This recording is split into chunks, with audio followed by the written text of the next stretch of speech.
Cancel every attack. I cancel every nasty attitude. I cancel every self-absorbing spirit. I come against poverty. Yes, God. Not just financially, but I come against spiritual poverty. I come against it in the name of Jesus.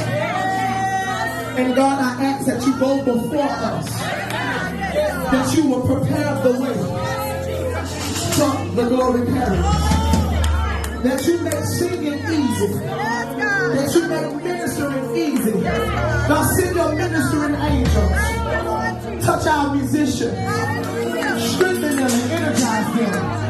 Continue to throw your weight of glory around in this aggregation of singers. Oh God, we ask that your glory be revealed in us. Ask that your power be revealed in us. We ask that your sanctification be revealed in us. That when we open our mouths, we are already declared to be winners. Not just for how sweet the sound, but for the kingdom of God and his righteousness. God, we ask that you will anoint our vocal cords.